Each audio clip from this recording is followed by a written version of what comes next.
Hindi itinulak kundi nagpadaos-dos pababa ng bangin si dating DPWH Undersecretary Maria Catalina Cabral. Ito ang lumalabas sa resulta ng isinagawang 3-dimensional o 3D scan ng Philippine National Police Forensic Group kaugnay sa pagkamatay ni Cabral. Ayon kay Police Colonel Pierre Paul Carpio ng PNP Forensic Group, tugma ito sa mga galos na nakita sa kamay ni Cabral. Sa 3D scan ng crime scene, makikita din na nasa 0.2 meters lang ang layo ng pinagbagsakan ni Cabral mula sa dulo ng bangin kung saan siya huling nakitang nakaupo. So kung tinulak ito, chances are lalayo pa siya doon. So makikita nyo dito na ang kamay niya, yung palm ng kamay niya, ay may gasgas din po, no? Pati yung likod, may gasgas din po.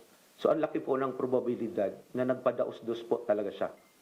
At the same time, yung layo po ng katawan niya, doon sa base of the ravine, ay nasa 0.2 to 0.8 meters lang po ang layo.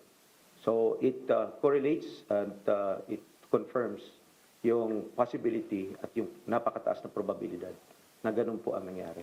Sa mga larawang inilabas ng PNP, makikita na nagkalasog-lasog ang katawan ni Cabral.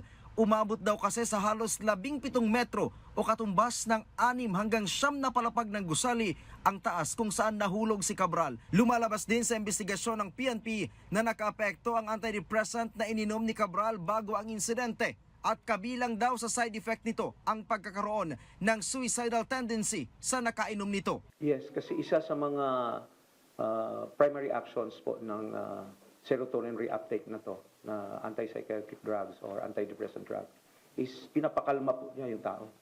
So, parang mas madaling magkaroon ng decision making. Usually, nagkakaroon nga ito sila ng suicidal behavior. No? That's why isa ito sa mga tinitingnan, minomonitor ng ating mga doktor na may S2. That's why it is a regulated drug. Samantala, nakumpleto na ng forensic group ang DNA examination sa labi ni Cabral. Git ni Carpio, handa na sila para sa cross-matching pero hinihintay pa nila ang reference sample mula sa kamag-anak ni Cabral para makumpara ito.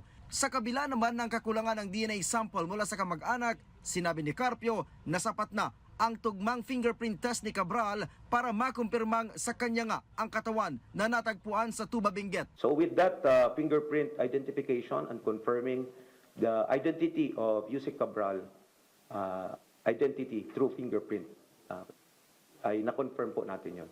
Sir, you said Yun po ay nagbigay ng kalinawan na ang ating cadaver is the late Yusek Maria Catalina E. Cabral.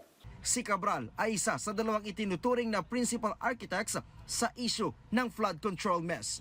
Ryan Lisiges para sa Pambansang TV sa Bagong Pilipinas.